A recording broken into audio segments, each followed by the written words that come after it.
everyone. I'm Linda Nickell, and welcome to the Happiness Hour. Every Wednesday, photographers meet here to connect, inspire, and create. Our guest speakers share their images, tips, and techniques, and a little bit of inspiration to help you improve your own photography skills. The schedule for upcoming presentations is on my website at lindanickell.com, as well as the links to previous sessions on YouTube. Tonight's guest is Andrew Vaughan.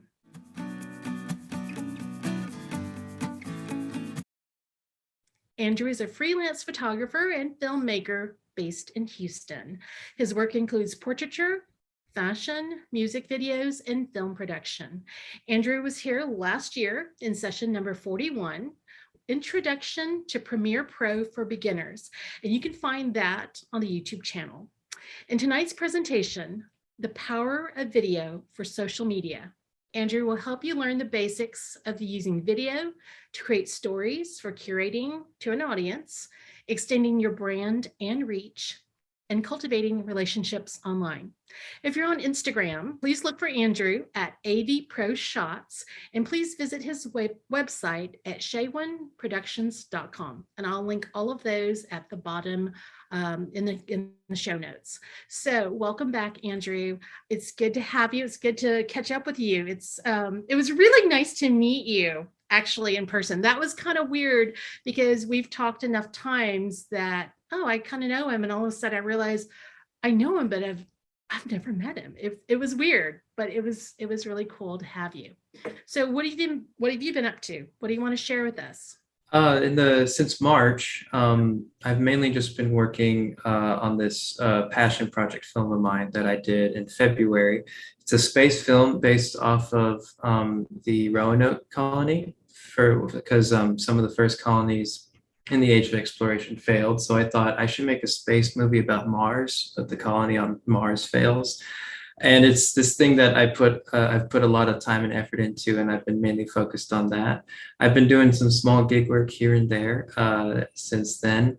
And about a month ago, I applied and interviewed, and I got a videography internship with Crawford Electric Supply, which I've been working there while doing some freelancing and while working at my day job at Costco. So I'm very busy, but I'm very happy to be here as well. And generally, I did the same talk in March at the photo festival in Georgetown, but I wanted to tweak it a little bit more on a bit more of a creative level, less of a business level. So if y'all saw the in-person talk, I was a bit more goal-oriented, while this one is a bit more content-oriented, if you will. So I'm excited about, well, okay, go back to your film because I'm curious. How would we find it? When would we find it?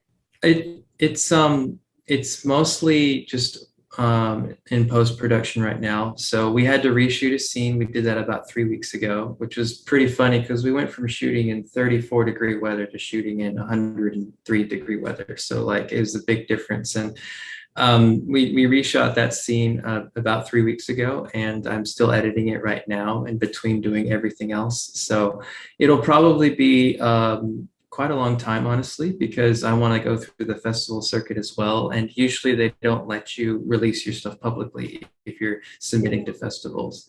So it could be as long as a year from now. And that's just me being honest. Okay, well, when it is out for public consumption, please let me know because I'll link it here, and then I'll tell a friend, and maybe they'll tell a friend. Thank you very much. I really appreciate that. Would you like me to share my screen right now? Yep, let's jump in. Let's see what you got. All right. Well, to introduce myself again, my name is Andrew. I've been doing video work since I was about 15 years old, back in 2014. I started by capturing live performances for this company that I met through someone at my church. And in 2016, I started doing my own solo work. And I've worked on feature-length films, indie production feature-length films, music videos, commercials. I've produced these as well. Marketing campaigns, advertisements, that sort of thing. So I've been doing this consistently for the past 6 years, professionally on my own with my own company since 2017. So about 5 years of that. What I really want to cover is essentially just the focus on story, reels, that sort of digestible media that you see on social media. Because I think that's something that's going to be much more important as time goes on. I recently read from Nielsen that the average American in 2018, so 4 years ago, spent about 6 hours of their day ingesting media. Sorry, 11 hours ingesting media of some kind, 6 hours ingesting video. So that's kind of one of the reasons why I really like the field, is because it's growing really fast right now. You can see that with all the way at the top of streaming services, where they're having, strikes because they're overworking people, but they're also all trying to scramble to make series as quick as possible. And then you can see that with celebrities who are all trying to jump on the train as well. For instance, Justin Timberlake just started a TikTok last week, and he's competing with Lance Bass, who's also on TikTok as well. Which is pretty fun to watch if you're a fan of NSYNC like me. But what I would like to establish is a mindset on video for social media, with some basic tips and instructions as to how to grow and market using video, particularly in your story, and just how to connect, inspire, and motivate with your story or with reels or really simple videos that don't take a whole lot of time to make.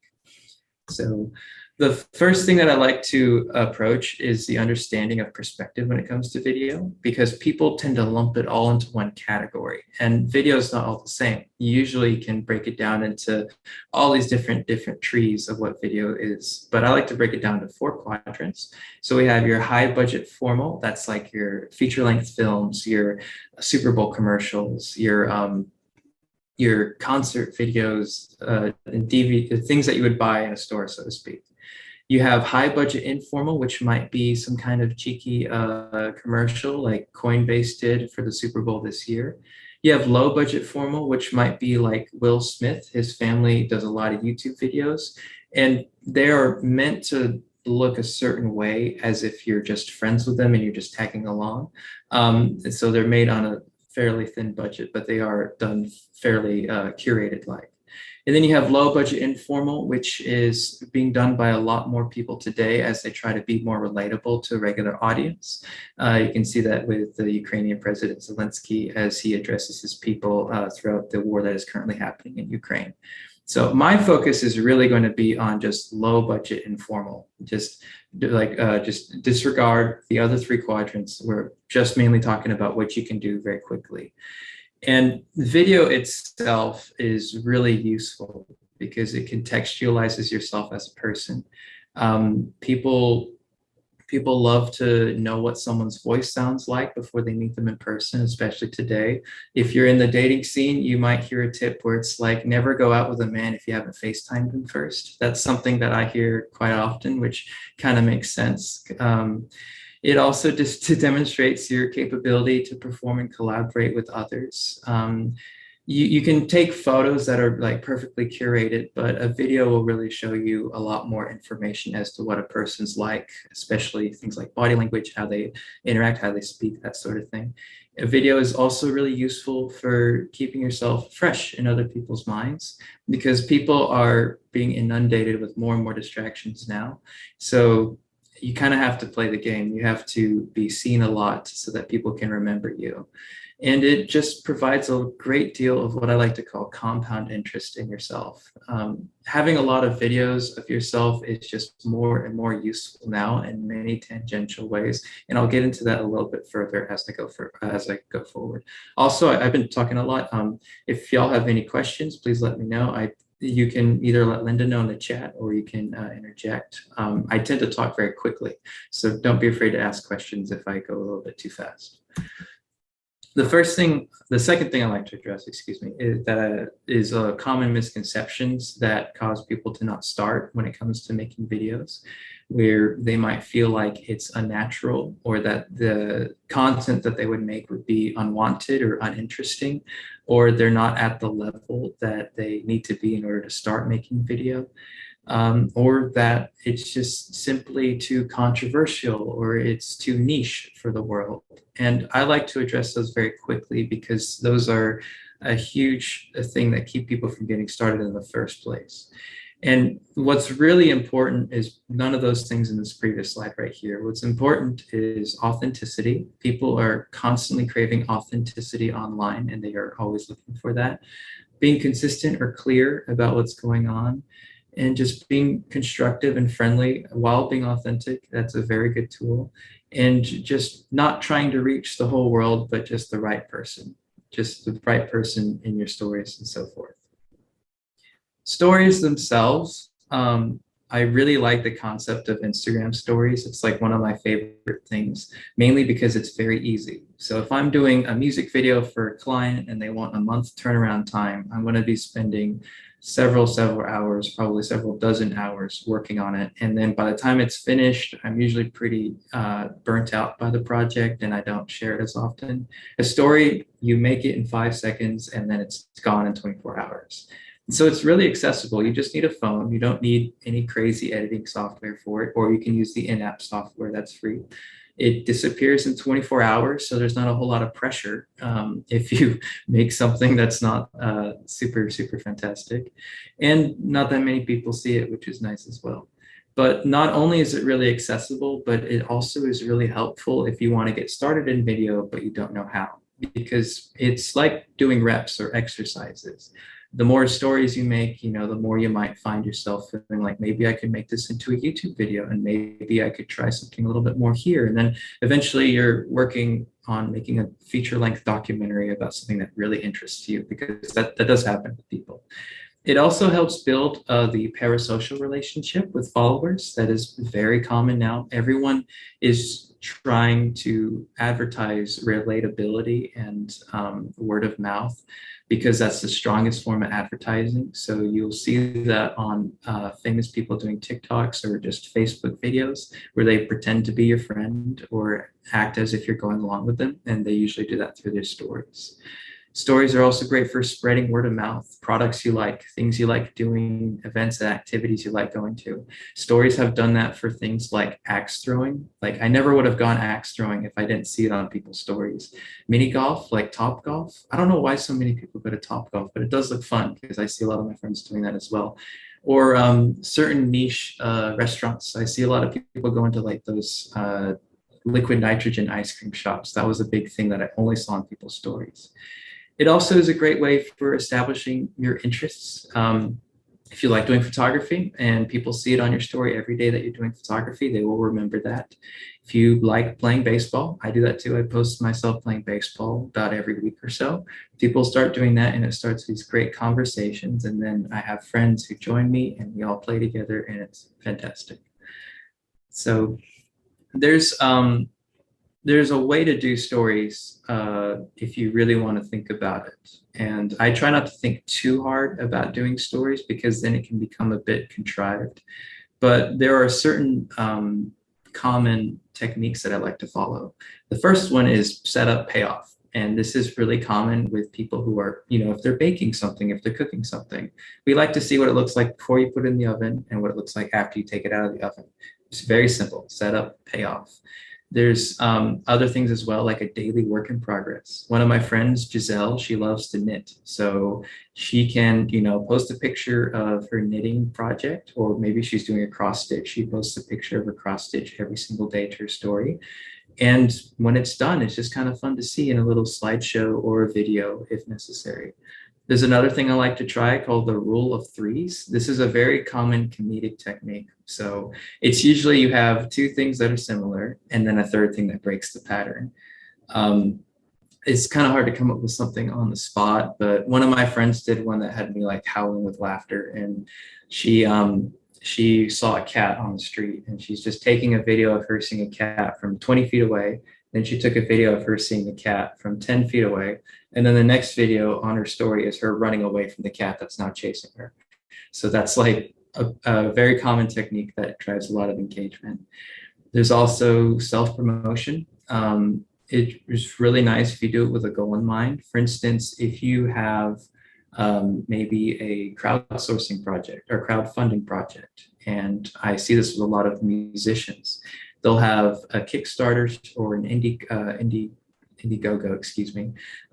for for an album that they're trying to produce. They have a goal of $900 and they will post it every day. Sometimes they'll do fun little interactive events where they take requests in exchange for donations. We'll play this song in this style, if you donate this much money. And every day they're thanking people as they get closer to the goal. And if you do that, people will understand what you're trying to do. And it's a great way for establishing not only credibility, but a sense of merit as people are seeing what you're working towards. And like I said earlier, it's also great for sharing your interests because people generally associate other people by their interests. You can see this in last names, for instance, last names such as Miller, Smith, Wainwright. Those are all names that come from what people did for work. So when people see that you do IT, or if people see that you do photography, baseball, they will start to associate you with that. That's just kind of how people are. And stories are a great way to do that.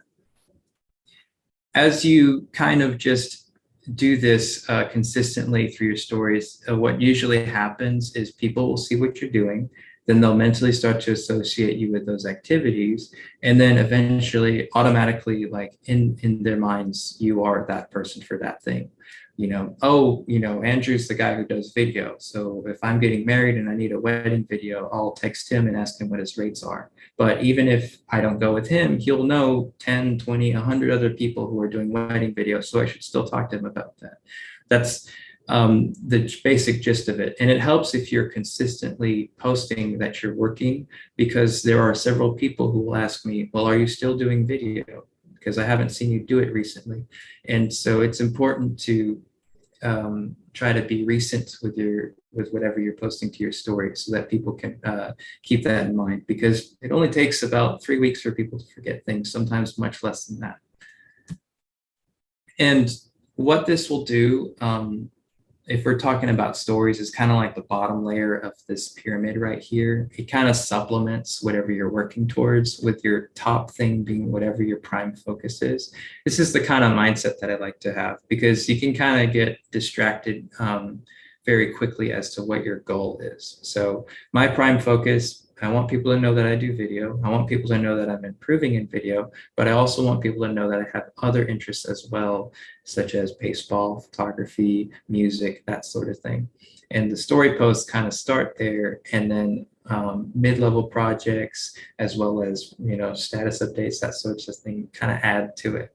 So this is kind of like a good little thing to have in the back of your head when it comes to seeing having a perspective as to what stories are like.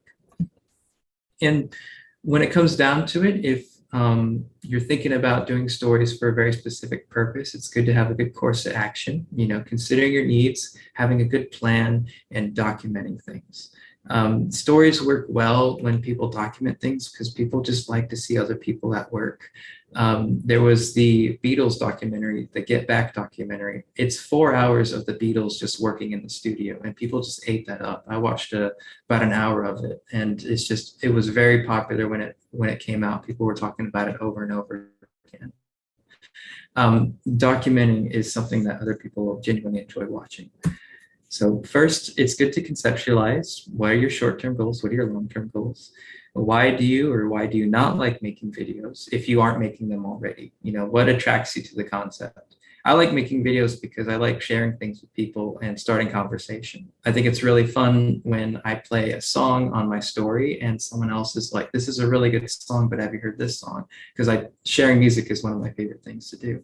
And then what results would you like to see? Would you like to start your own film festival? Would you like to start your own photography festival? Would you like to open your own studio? Would you like to throw the opening pitch at an Astros game? Because that happens as well. Secondly, it's great to introspect. It's good to find a natural method of presenting yourself that's not contrary to who you are. Attempting to being someone you're not is not sustainable. You can see this with people like reality TV stars when they have an image kept up for too long and they can't keep it. Ellen DeGeneres is kind of like that. She had a persona that she kept up for a good 25, 30 years, but eventually it did catch up back to her. And you're not at the level of Ellen DeGeneres if you're just working with stories. Like if you're pretending to be happy all the time, you can't do that forever. So it's good to try to remember If you're a more, what's the word, stern person, I'm fairly stern. Sometimes I'm more like happy-go-lucky. Then you have to own it and understand that you're not the most exuberant, happy person all the time. And that's totally fine. Because as I like to tell people, there's a niche for everything on the internet. This gentleman to the right of your screen, his whole thing is just that he makes this face, and that has gotten him brand deals, and he makes more money than several actors trying to make it in Hollywood right now. So all he does is make this face. He posted it online for about 2 years or so, and he made it. He's living off of that one look alone. The third thing that's great is to plan. I like to create a series of rules for myself, which not only keep me from falling out of line in some places, but it also helps me be more creative. So I like to do rules like not complaining about things or not disparaging other people, just because that's a rabbit hole that can get worse and worse. I like to make sure that I'm not compromising other people's security. For instance, showing someone's house on a story. I try to avoid doing that just for their own personal safety. A consistent message is also important. Just saying, oh, I'm working towards doing this, and then following up with it maybe a few days later. Okay, we finished working on this project, and this is where we go from here. That sort of thing is important to do as well, because you'll see people who might post their story that they're going to go travel, out west for this trip in a week, for a week, excuse me, and then you might never hear about that trip ever again. And it can be frustrating to someone who's trying to follow you and see what you're doing if you don't have that sort of follow through and consistency. It's also good to mark your goals down, not forget what they are. It's good to consider the platform that you're posting on. I'll get into that a little bit. And it's also good to note your metrics for future reference. I would not get too tied up in metrics and analytics, but as part of considering the platform that you're on, you have to see what your app is wanting from you and what your app does not want from you, and you kind of have to play by the rules of that game. So every platform is different. They all favor different things, and it's like playing a different sport for each platform. Instagram Reels are really geared towards a lot of things like visceral reactions, I would say. Instagram Reels focuses a lot on things like animals, extreme sports, while apps like TikTok might be focused more on news. They really have branched out into news lately. Twitter as well. Facebook posts are more about things like cooking, for instance, as well as it's a bit more varied now, but they have really been pushing a lot of promotion lately.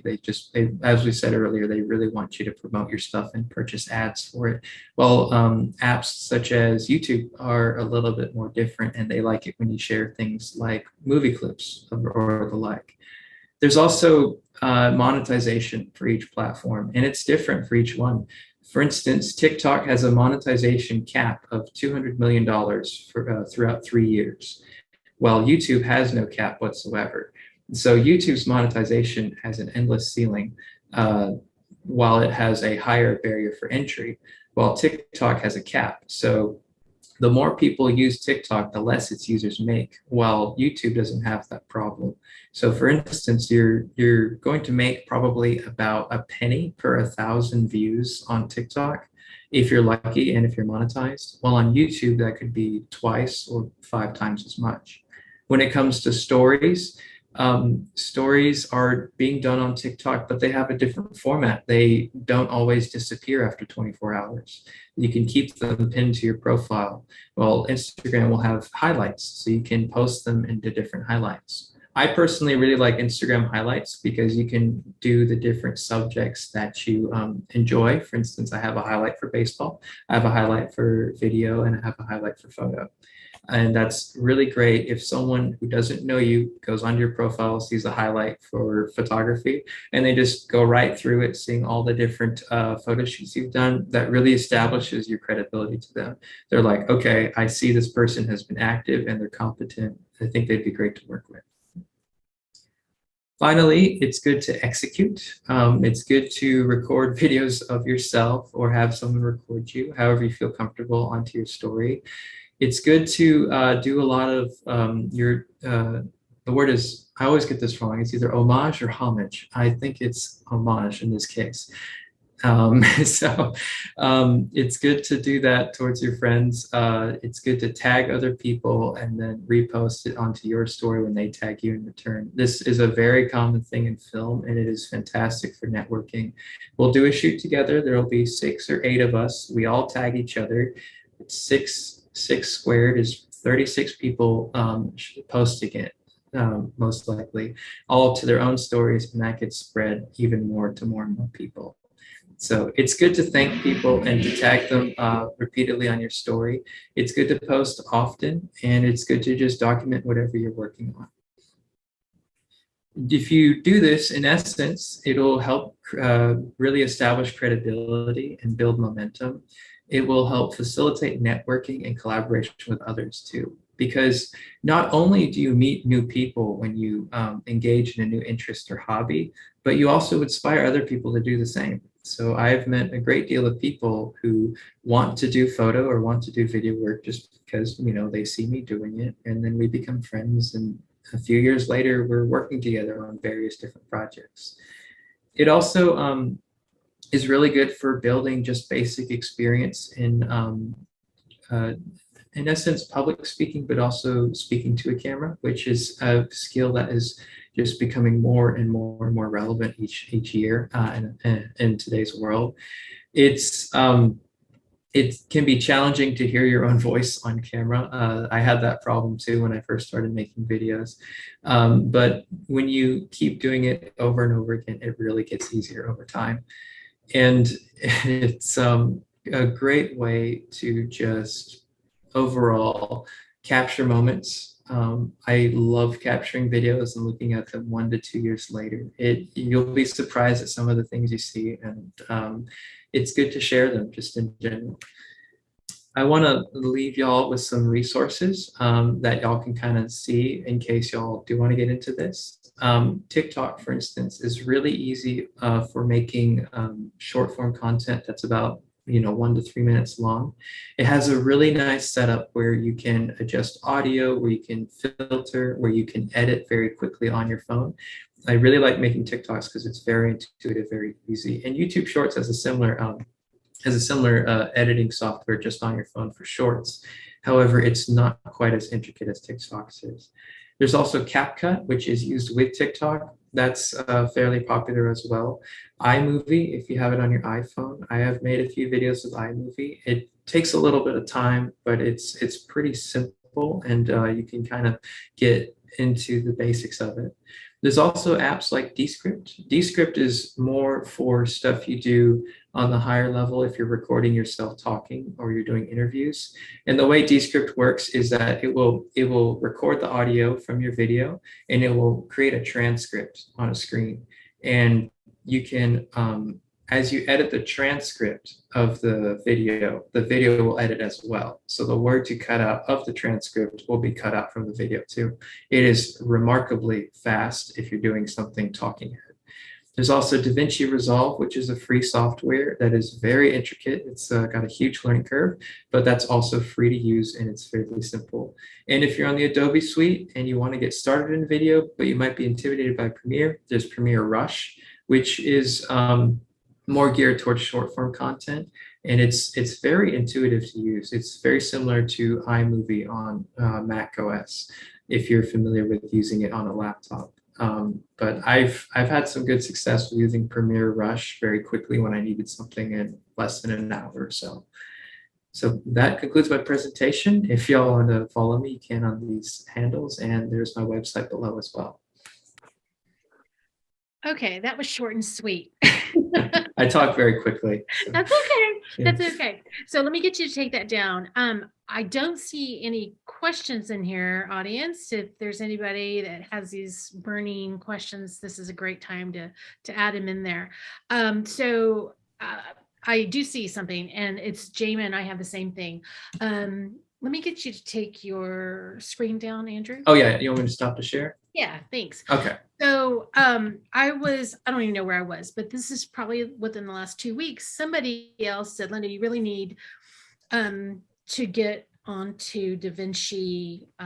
What was it? The Resolve? Resolve? Yes. Yes. Yeah. So in the chat, Jana said, can you talk a little bit about that? Can you give us tell us a little bit about it? I know it's free. The person that said, hey, Hollywood movie makers are using it. And I'm like, okay. Yeah. But so to start with DaVinci Resolve, it is free. And the paid version is a one-time payment instead of a subscription, but it's really only if you want to do very specific 3D effects or coloring effects, stuff that I don't even touch on my own time. So it's not really something that you need to pay for if you don't want to.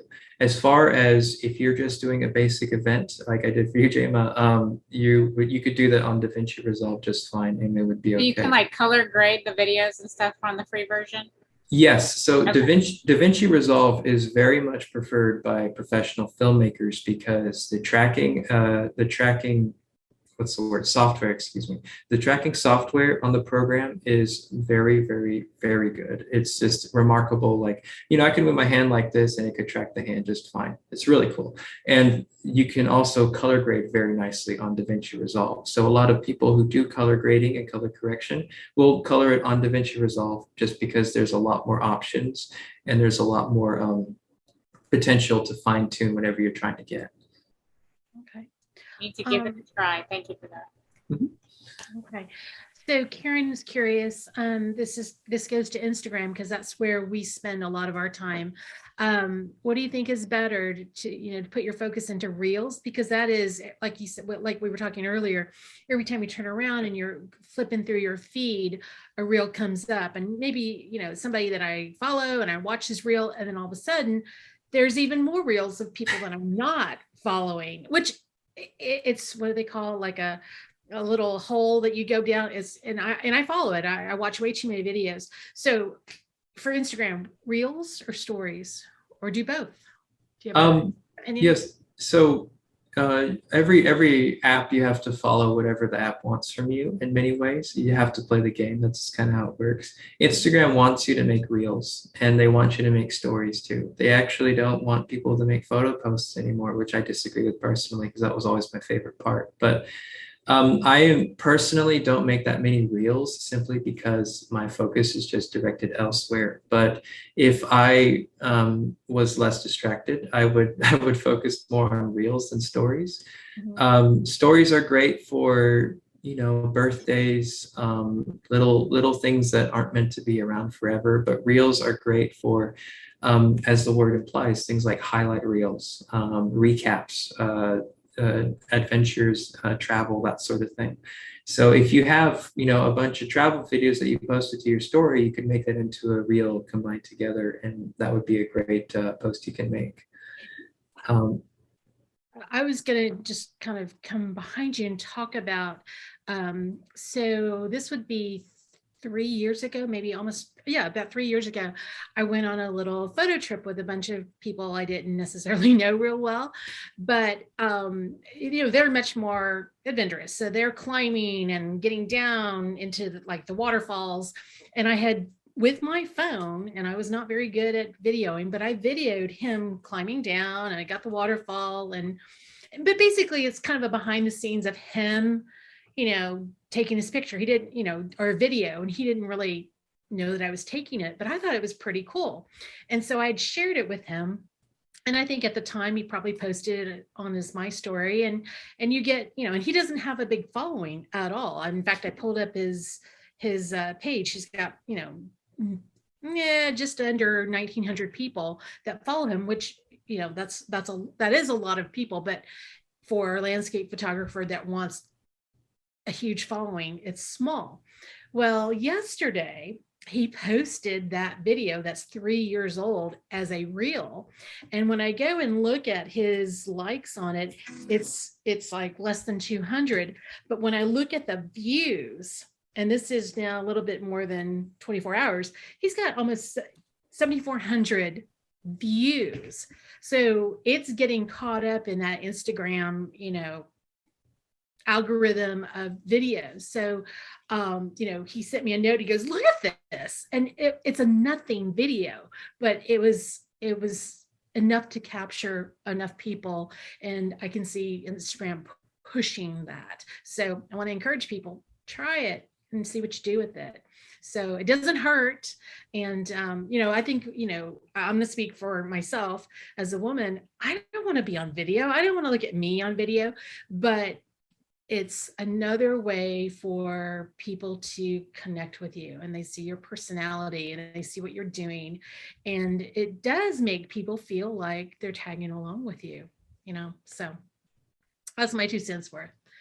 I don't see any other questions. So let me ask you this. Your videos, when you are making videos, or what are you recommending? Is using a phone camera good enough? Or do we need to be pulling out our cameras and tripods? I'm a firm believer in that however you learn is important, not what you learn with, if that makes sense. So I really don't mind it if people who want to get started in photography or in video use their phones, because I started with a basic point and shoot when I was about 14 or 15 years old. What's important is that you actually, get some reps in, and that you actually, start recording stuff at all and start posting it. And that can be done with your phone. Phone quality is just remarkable nowadays, to the point of where can be almost indistinguishable from professional cameras. And you might get that itch where you're recording on a phone, and like me, you want to record on something better, and then something better, and then it kind of spirals from there. So however you can get started is the most important. I agree. It's just do it and push yourself out of your comfort zone, try something different, and maybe it won't work, or maybe it will. And who knows, there might be a new Reels star here in our little Zoom room. But I agree. I think just get started and see what you do with it, because I was very resistant to video. I didn't like it, and I didn't think what I was doing was very interesting. But I'm starting to do a little bit more work with I'm working on my little personal YouTube channel of just videos that I've kind of sandwiched images and video that I've shot in Costa Rica to kind of link it back to my blog posts. And it once you get over that learning the software, it is fun, and it's kind of fun to see all of that stuff kind of come together as like a 4-minute peek into your vacation trip that's a little different. So all right, with that, Andrew, I'm going to shut down this session. I want to thank you for coming back. I know that you do not have time to do this, but somehow you managed to squeeze in a really well put together, thoughtful presentation for us, and I really do appreciate it. Hang on, I'm seeing another question. I just saw a question too. All right, Scott. Scott's a little slow typist. Let me go back and read it to you. Scott wants to know, are all these video outlets driven by potential dollars for views, exposure for future work, or self-fulfillment of sharing? Oh, that's a really good question. Well, it would be dishonest to say that these apps don't exist to make money. So that's very important. Usually, let's see, Scott, I'd have to ask, are you talking about driven by the apps? Are you talking about driven by the audiences? Or are you talking about intrinsically driven? Do both, if you know both. Gotcha. Well, the apps themselves are, he's about to speak. I'd like to hear what he has to say. I'm not a video person, so that's why I'm here and somewhat intrigued by what you've presented. I'm just curious, what what are the real dynamics in the explosion of the video realm? I see opportunity for you to generate revenue from views, and I see opportunity for these platforms to generate revenue from sales. And then at the same time, I'm seeing this self-fulfillment. I just want to share with the world what I've experienced. Or is it like a business card? You're putting yourself, as you showed in your slides, and your body of work out there to generate potential income for projects that somebody may want you to do. Gotcha. It's large. It's huge. Okay. Well, to start, the explosion itself has been mainly driven by accessibility.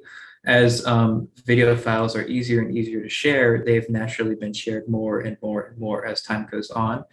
The apps themselves are driven mostly by advertiser revenue. YouTube is specifically trying to get advertiser revenue. TikTok also has a lot of good advertiser revenue. Instagram has really been pushing that, where they sell promotions to advertisers. So that's Instagram and Facebook are a little bit different because they're trying to get people to advertise on their platforms, while YouTube is more like getting sponsored, if that makes sense, where they're trying to get brands to post their ads into AdSense, which is a slight variation. The creators themselves are mostly paid in AdSense, which is done based off of how many people interact with the ads that are posted on your video. But most of them drive more towards brand deals and sponsorships because they tend to pay a lot more.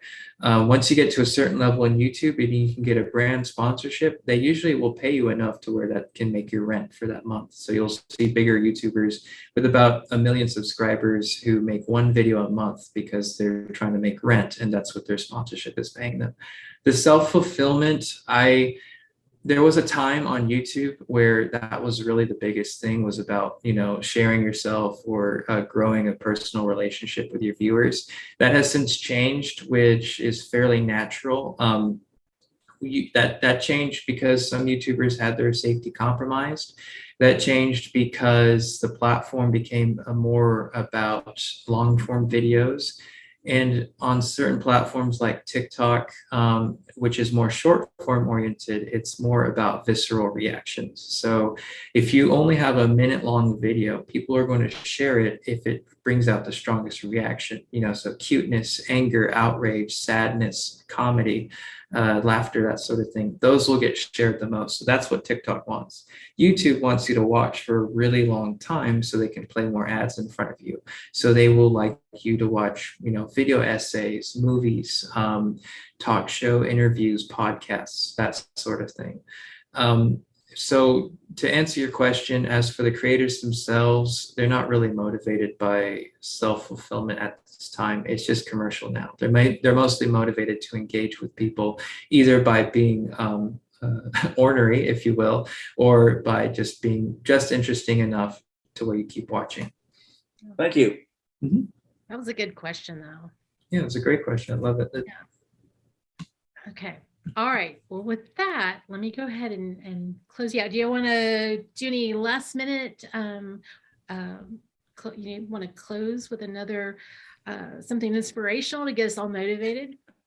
The closing remark I would just have to say is just that you can find 100 YouTubers who have all made it and that's their life and they're doing what they want to do genuinely, and you can ask them, and I would say about 99 of them will say that they wish they started earlier.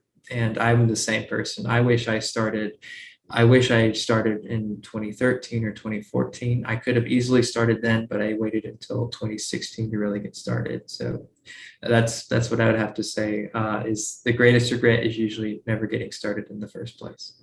All right. Well, with that, everybody, let's get started. And Andrew, thanks again for coming back. And I'm going to give you a little bit of a break, and then I'm going to probably circle back and see if I can't get you to come back one more time. You can connect with Andrew through his website, shaywinproductions.com. And I'm going to link that in the show notes. And if you're on Instagram, you can support him at AV Pro Shots. Next week, Judy Royal Glenn will join us from Tennessee with her presentation, Photographing Black Bears. Until next time, go out and create something beautiful, and I hope that we see you again soon.